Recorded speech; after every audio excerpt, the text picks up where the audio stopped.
Right. ఈ సినిమాలో మీ role గురించి చూసుకున్నట్లయితే చాలా సింపుల్ అమాయకపు గెటప్‌లో ఉంటారు మీరు.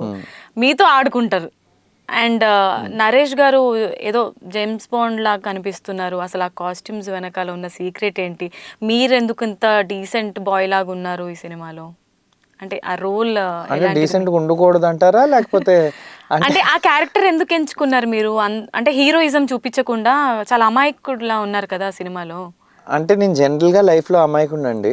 సో ఐ వాజ్ లైక్ అరే భలే కనెక్ట్ అయింది కదా అని. But okay.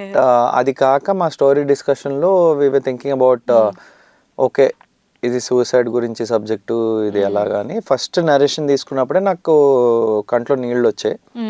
Because of different things in terms of COVID టైంలో మనం డిఫరెంట్ యాక్టర్స్ సూసైడ్ చేసుకుంటున్నారని, business men very successful business men వాళ్ళు సూసైడ్ చేసుకుంటున్నారని, వీళ్ళు అంటే ఒక ప్రాబ్లం వచ్చినప్పుడు మనం సూసైడ్ కమిట్ చేసుకుంటాం కదా, చేసిన తర్వాత మన ప్రాబ్లం ఎండ్ అయిపోతుంది అనుకుంటాం. అవ్వకపోతే ఏంటి? ఓకే. అంటే నీకు శరీరం ఉండదు, బట్ నీ ప్రాబ్లం అలాగే ఉంటుంది. నువ్వు అన్నీ వినగలవు, చూడగలవు, సొల్యూషన్ నువ్వు ఏదైతే సొల్యూషన్ అనుకున్నావో అది లేదు. ఇప్పుడు ఏంటంటే బాడీ కూడా లేదు నువ్వు యాక్ట్ చేయడానికి. సో దాని బదులు ఉండే మన లైఫ్ని వాల్యూ చేసి దాంతో బెటర్ ఏమన్నా చేయగలిగితే బెటర్ ఏమో అనే ఒక ఆలోచన నుంచి స్టార్ట్ అయింది. రైట్. అండ్ అదే టైంలో ఏంటంటే నా ఫ్రెండ్ నాతో యాక్టింగ్ చేసిన ఆయన 8 years నాకు రూమ్మేట్ అనమాట. వాడు కూడా సూసైడ్ చేసుకుని చనిపోయాడు.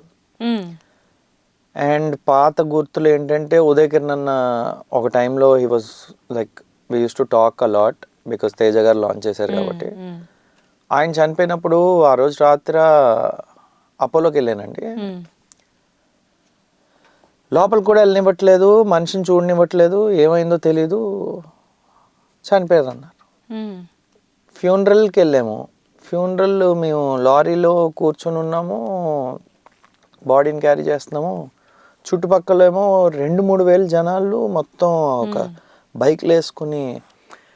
అది చూసినప్పుడు నాకు అనిపించింది, ఇంత ఫాలోయింగ్ ఉండే మనిషి అసలు ఈ స్టెప్ ఎందుకు తీసుకున్నాడు. ఆలోచిస్తే ఏమనిపిస్తుంది అంటే మేబీ ఆ సెకండ్లో అలా అయిపోయిందేమో. ఓకే. ఇదంతా చూసుంటే అరే నేను తిరిగి వచ్చుంటే బాగుండేమో అనుకుంటాడు. కానీ once you take that step there is no coming back. Okay. So I was like hey, నా సినిమా చూసి ఒక 10%, 20% ఆడియన్స్ అన్నా కూడా if they are in kind of like little depress స్టేటో, ఒక చిన్న బ్యాడ్ ఫీలింగో, ఇల్ ఫీలింగో, or on the verge of సూసైడో చూసి నేర్చుకుంటారేమో. మేబీ నేను ఏమన్నా చేంజ్ చేయగలనేమో. అంటే ఎంటర్టైన్ ప్రతిరోజు చేస్తాం, బట్ కొన్నిసార్లు social message something that is close అంటే టు యూ. ఇండైరెక్ట్లీ మెసేజ్ ఇస్తున్నారన్నమాట. Yes, మీరు definitely, యూత్కేనా? యూత్కి కనెక్ట్ అయ్యే మూవీ అనేది 100% అండి. ఆ యూత్కే కాదు, ఐ థింక్ అందరికీ కనెక్ట్ అవుతుందండి. ఇప్పటివరకు సినిమా చూసిన వాళ్ళు కూడా ఉన్నారు. నేను మల్టిపుల్ టైమ్స్ చూసుకున్నాను. చూసిన వాళ్ళు అందరూ కూడా they appreciated the effort. And ఏమంటున్నారంటే ఇది నీ నుంచి ఎక్స్పెక్ట్ చేయలేదు అంటున్నారు. ఎగ్జాక్ట్లీ. ఎందుకంటే మీరంటే అంటే ప్రిన్స్ అనగానే ఒక లవర్ బాయ్గా అందరికీ తెలుసు. బస్ స్టాప్ మూవీ కానివ్వండి, ఇంకా మీరు చేసిన మూవీస్ డీజేటీలు కానివ్వండి, ప్రిన్స్ అంటే లవర్ బాయ్గా చూస్తారు. మరి ఇలాంటి స్టోరీని మీరు ఎందుకు ఎంచుకున్నారు? అంటే అందరిలో అన్ని షేడ్స్ ఉంటాయండి.